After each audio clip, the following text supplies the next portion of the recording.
Hey everyone, welcome back. Thanks for joining us. Today we've got a brand new story to share with you. So let's begin. The phone rang and I answered. There is an order for a soup, man on the other side said. The husband is a former Marine, served in Afghanistan. Saw too much, did too much, and is now suffering from PTSD. His wife got her lover to stay at his home, and she has been rubbing it in her husband's face. Poor man gets a panic attack every time he confronts them. The man does not want to be in jail. He wants a lover-boy soup. Can we not add the wife too? As per your story, I think she is the main culprit. He wants to deal with her himself. Husband is chicken shit, but I will still do it. A few days later I met Michael. Nice guy. I never knew what PTSD was, but I now had a clear idea why he allowed his wife to cuck him like that. He was afraid of his own rage. He did not want to kill anymore. He said he had his share in Afghanistan. I wished him luck, and a few hours later a gagged and tied lover boy named Ethan was stuffed in the hidden compartment of the 18-wheeler. I drove the truck till Rio Grande. From there, I put him in a bag and took to the river where a small boat was waiting for me to take me to my destination. The sky was clear and it was a full moon. I could see the stars and it seemed like they were traveling with me. I closed my eyes and drifted back in time. My life, my parents, my friends, my little sister, my wife. Guayaquil, Sinaloa, Mexico. I was born here in 1964. My parents, Rita Carter Montoya and Salvador Meza. As a kid, I was not the smartest chip, but I was hard-working from the very start. I never went to high school, but I was skilled. My dad taught me how to work hard. I started working ever since I was a kid. I made bricks and later I learned how to use them to make buildings. I became a small bricklayer. The 80s Mexico was a wild place. There were heroes who fought the corrupt government and gave to the poor.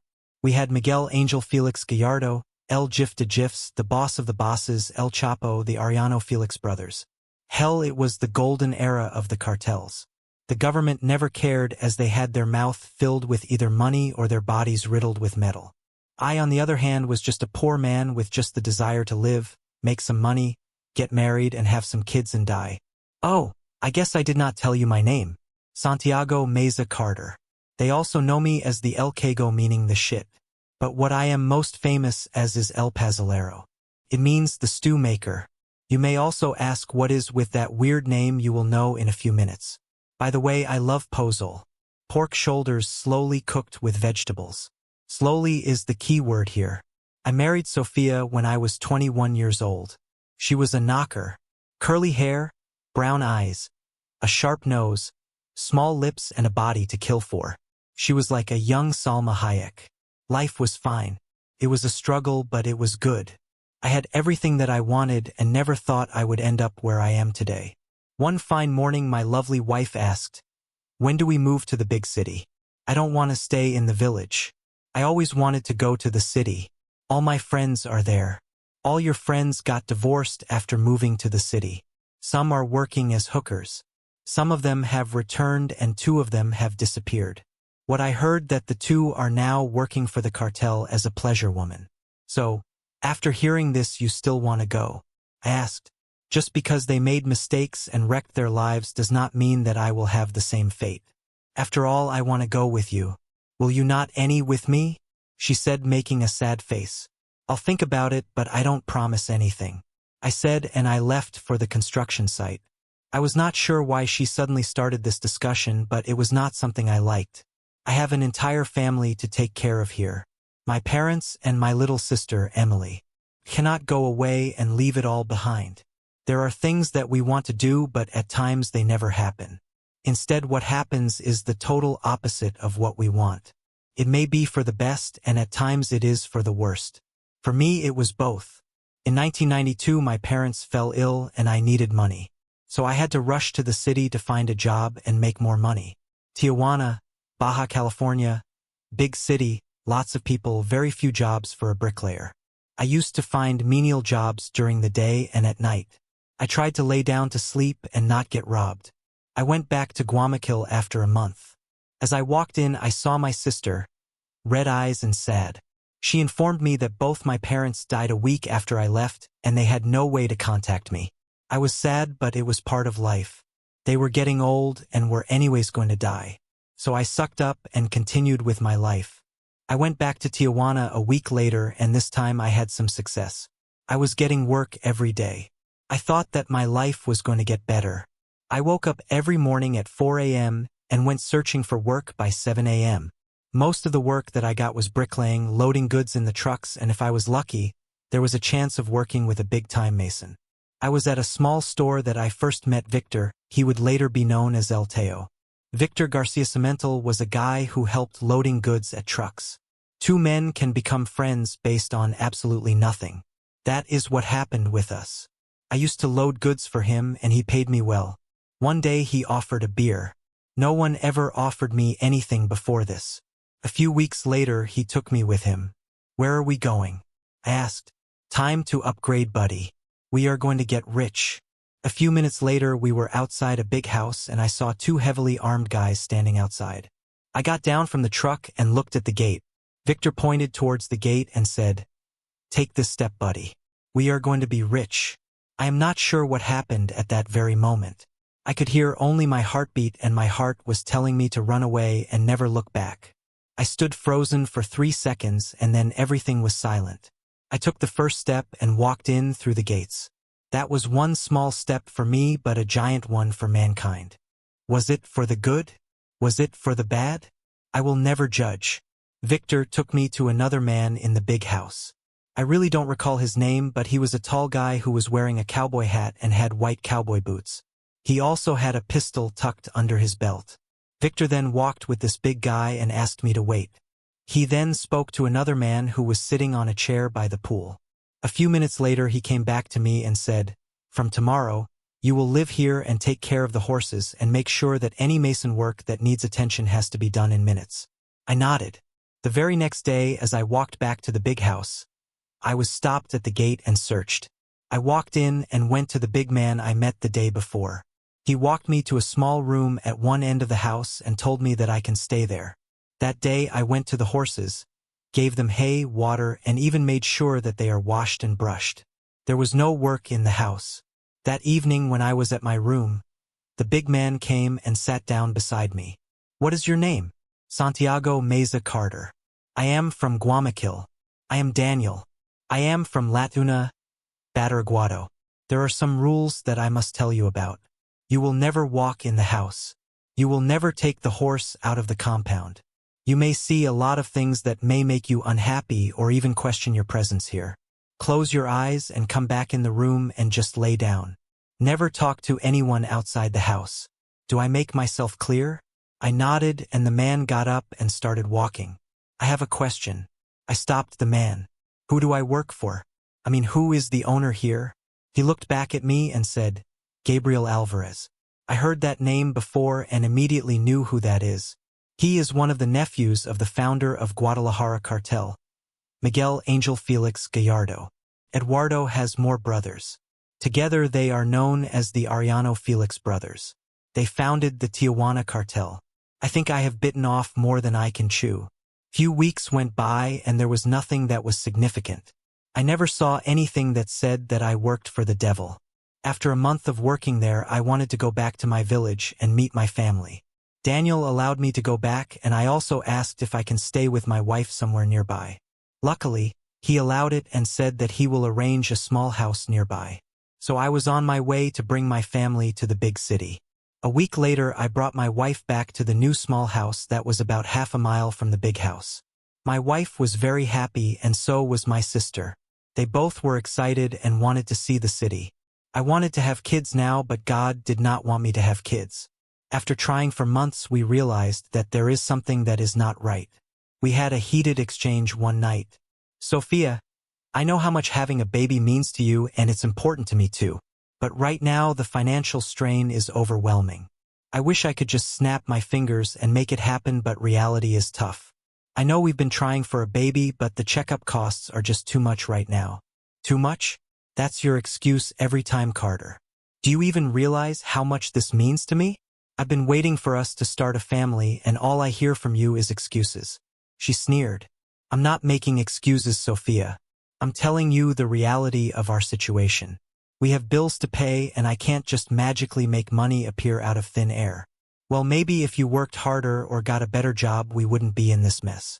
I'm doing the best I can, Sophia. Right now, this is the only job I have. Fine, Carter. Do whatever you want, but don't expect me to wait around forever while you drag your feet on something that's so important to me. I'm not dragging my feet.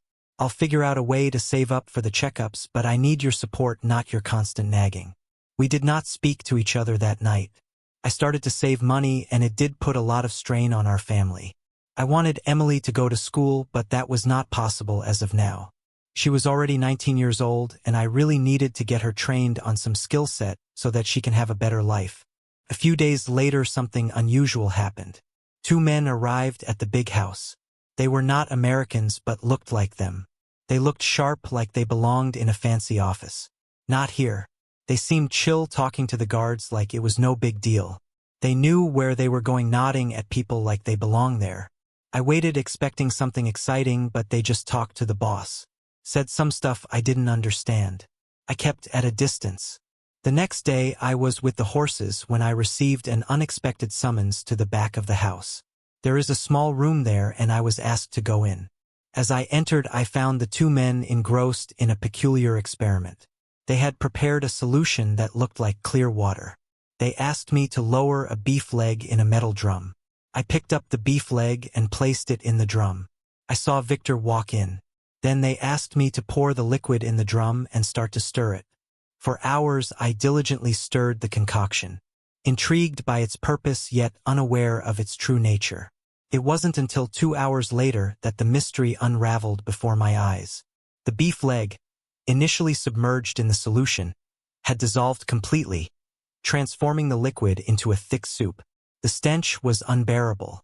The soup looked like shit. A few minutes later, they asked me to drain the drum.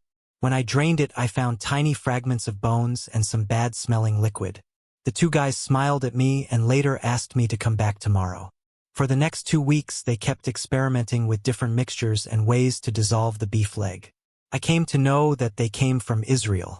Finally, one day they settled on caustic soda and water. It seems that it took time, but it was the most cost-effective and efficient method to dissolve meat. To my surprise, I was given $500 for my work with the 2 Israeli guys. Filled with excitement, I decided to leave work early. I couldn't wait to share the news with Sophia, my wife. For so long, we had struggled with fertility issues, the constant disappointment weighing heavy on our hearts. As I stepped into our home, I was met with a sight that shattered my world. There, in our own bedroom, Sophia was naked and another man on top of her, pounding with all his might. Moans coming out of Sophia's mouth left no room for doubt or misunderstanding. My heart plummeted to the pit of my stomach. A rush of emotions flooding my senses. Shock, disbelief, and a deep, agonizing pain tore through me as I stood frozen in the doorway, unable to tear my gaze away from the scene unfolding before me. How could this be happening? I thought, my mind struggling to comprehend the reality of the situation. It seemed like a nightmare coming true. Without thinking, I charged at him, my fists clenched tight. I managed to land a couple of punches, fueled by raw emotion and the need to defend my honor. But my opponent was no stranger to violence. He quickly retaliated, dodging my blows and countering with precise strikes that knocked me off balance. Despite my determination, I couldn't match his skill and strength. The fight was chaotic, a whirlwind of desperation and fury. I tried to keep my guard up, but each blow landed with devastating force, driving me to the ground. The pain was excruciating, but my anger burned hot, refusing to let me surrender. However, it soon became evident that I was outmatched. The man towered over me, his face twisted in contempt as he delivered each blow with calculated precision. "You're just a fool," he spat between punches. "Thought you could play tough guy. You're nothing but a fly buzzing around, and we don't take kindly to pests." Each word was like a hammer blow, driving home the harsh reality of my helplessness against the cartel's might.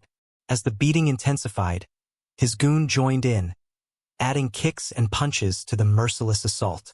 Through the haze of pain, I heard him sneer, Your wife? She belongs to me now. You're lucky I don't finish you off right here. But don't worry, I'll be back for more fun with her. I tried to look at Sophia. She was smiling as if she was proud of her new man. You think you've suffered enough? He taunted, his voice dripping with malice. You have no idea about your sister. She's already been opened up. Before I had your wife, I had my way with her. She did put up a fight, but then she crumbled like all others before her. He walked near me and whispered. She was tight and moaned like crazy. I guess she climaxed multiple times. Once I go back, I'll screw her again. Once I am done, I'll put her in the line of duty for my men. I was furious and tried to grab him again, but someone hit me with something hard on the back of my head. I was out cold. I don't remember how long it took for me to wake up again. I saw Daniel and Victor standing near me. Daniel placed a hand on my shoulder. Are you okay? Okay might be an understatement.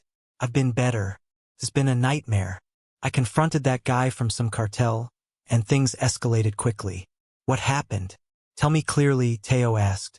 I found Sophia with another man, and when I tried to intervene, he and his goons. They beat me up pretty bad. Daniel clenched his jaw and asked, did they say anything? Give any indication of what they want? Yeah, they made it clear that I should stay out of their business, especially when it comes to Sophia. They said that she belongs to him, and he'd come back later to have fun with her. That's not all. The guy, he boasted about assaulting my sister. He said she's now working for him in some red light area. What about your wife? She was concerned when we came to check on you, although she did not inform the cops or call a doctor for you. I guess she was willingly involved with the guy, Teo asked. Yes, she was moaning like a witch when I came in. She was enjoying him. Take rest, you have a lot of work to do, Daniel said. And they both walked out. For the next 2 days, I stayed at the house in my room and did not go back. My anger kept boiling, and I was concerned for my sister. On the 3rd day, Daniel came in and said, Can you walk? I got up and nodded. Follow me then, he said, and walked out. We went to the experiment lab and I saw Teo standing there. He smiled and said, Rise and shine, boy. Time for you to work magic. The 2 guys taught you how to dissolve meat in your magic potion. Can it dissolve human flesh? I was a bit confused and said, with that heat and soda working on it, I guess yes. Suddenly a voice came from the back.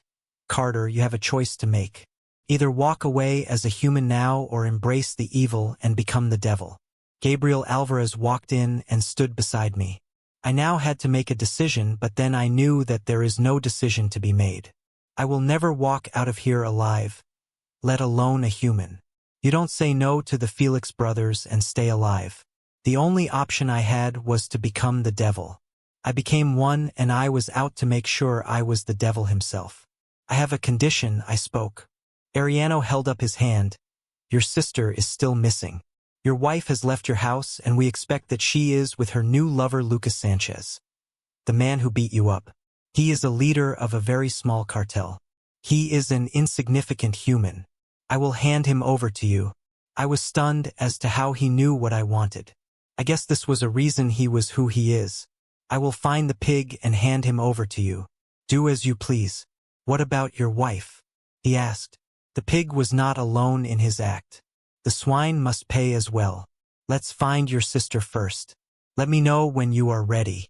I will hand you an army to hunt that pig down. With his men at my disposal, I combed through every corner of Tijuana, driven by a desperate determination to find my missing sister. Days turned into nights, each moment filled with worry and anticipation. Finally, one of the team found her. They got information that a fresh meat was delivered to an old man. They raided the place and found 7 men in the room taking turns on Emily. All of them were immediately shot and sent to hell. They informed us and I rushed to the location. As soon as I reached the spot, I ran towards her. Her clothes were torn, bloodied. She had bruises on her face and her eyes were almost swollen shut. My heart sank at the sight of her frail form barely clinging to life. I had promised to take care of my little sister. I failed. I quickly held her in my arms. Emily, I whispered. My voice choked with emotion as I knelt beside her. Her eyes, once full of life, were now hollow and distant. a stark reflection of the horrors she had endured. Ellis me hysren cosis malice. Me dwell. They did bad things to me. It hurts, she whispered. I could not control my tears. As I was holding her close to my chest, I felt her body go limp. I knew what happened, but my heart could not accept it. I closed my eyes, held her tight. No, she cannot leave me, my little sister. Mi pequeño angel, my little angel. It was silent. I could hear my heartbeat. I don't remember how long I held on to her. I was brought out of my peace by Teo. Cops are coming, we need to go. I carried Emily's body and left the place. The next day, Emily was laid to rest. Her bruised face still reminded me of the horror and pain she suffered. When her casket was lowered in the ground, something inside me was dying. As her casket was being covered with soil, something inside me was being born. I went back to my room and sat down. A few minutes later, I was called by Teo. I went to meet him. He asked me to follow him. We went to the lab and found a man tied up. He took Emily to the old pig. We found him this morning and brought him here. I walked to him and sat near him. I am just a courier guy, please let me go. It was your wife's plan to sell her and take the money. She is with Alvaro and Sanchez Tabawada. They have 5 guys with them. Please let me go, I only know this much. You took my sister to hell. You were responsible for her death. A shot rang and I saw a hole in his head. Ariana walked in with a smoking pistol. It's time to see if you can make a soup out of this pig, he said. I took the metal drum, added caustic soda, water, and the main ingredient, the pig carcass. Put the drum on the burner. Cooked for 15 hours. I occasionally stirred it. By the end of 15th hour, all that was left was a few fragments of bones and a big drum filled with a soup that smelled like shit. Daniel entered the lab and straight up called me, "Hey shit man." El Cago, hence one of my names. Teo and Ariana were happy with the results, and that day El Pazolero was born. 3 days later, I was called by Teo to a new location. It was a small building in the deserted location. "Welcome to your chicken coop," Teo said. "So this is my office?" I asked. We went inside and Teo asked, "What do you say?" "Lavish office, great location. Only problem will be the travel time." He laughed and said, "The traffic is low, so it won't impact your travel. Besides, you get a company-sponsored car." We both laughed and went back to the house. That evening one of Ariana's men came and said, "Time to hunt your pig, Carter. It's about time." I said to myself and followed him. If there is one place in Tijuana that you don't want to get stuck in, it is Sanchez Tabawada. It's a maze of houses and you never know from which window that fatal bullet flies in and takes away your life. But if you are traveling with the cartel to Tijuana, no one will dare point a finger at you, let alone a metal barrel at you. 5 minutes later, we were looking at a small apartment in the first floor. 3 men got down from our entourage and took positions at nearby buildings. 7 others took positions near all exits of the building. There is no way they can escape. 3 more men walked in the building with me. We went to the first floor. One of the men knocked the door. A very intoxicated Alvaro opened the door. I raised my pistol and shot him in both his legs. I walked in and saw my loving wife naked and hiding behind the bed. "Don't worry, my love. I will never lay a hand on you. So, come out, let me talk to you. Please no, let me go." Alvaro forced me to do this. I turned to Alvaro and dragged him with his hair and laid him right near her. "Hey Alvaro, my wife says you forced her to betray me. You forced her to sell my sister." "Screw you," he spat at me. I took a chair and sat near him. I put my index finger in the bullet hole that I made in his leg. "I can have another on right between your legs and I won't put a finger in it. I have a cannon for that. So, now tell me, why did you sell my sister? Your wife is a very horny woman. I was eyeing her for a few days. Couldn't resist. She was sending me signals and one day I walked in your house. When I walked in, I found her naked on your bed. She jumped on me like a hungry animal. I ravaged her and it became an everyday thing. One day your sister Emily caught us. I wanted to let that go since it did not matter to me. You were no threat to me, but your wife was adamant. She wanted Emily gone. That evening Sophia called me and told me that she has drugged Emily. I knew that you were still working with Felix. So, I came to your home. Sophia had taken off all of Emily's clothes and she wanted me to take her. For me, it was just pleasure. I later took her to our hideout and all my boys enjoyed her. Later, I sold her to a wealthy man and I had no idea that he will kill her. Your wife got paid. I gave her $1,000. I smacked my pistol on his head, knocking him out. I looked at Sophia. No, he is lying. I was forced in this. I raised my pistol and shot her on her ankle. That ankle will never be the same and she will never walk properly again provided I let her live that long. Now, my beloved wife, tell me, what did Emily ever do to you, that she deserved being dragged through hell? I raised my pistol again. She said, no, please wait. I'll tell everything. I lowered the gun. You were planning to pay for her education. We don't have money for our tests and you were saving for her. You gave her all your attention and I was relegated to be a third person in the house. I hated her. So I had her out. She began crying at this moment. I was stunned and angry. Why did you cheat on me?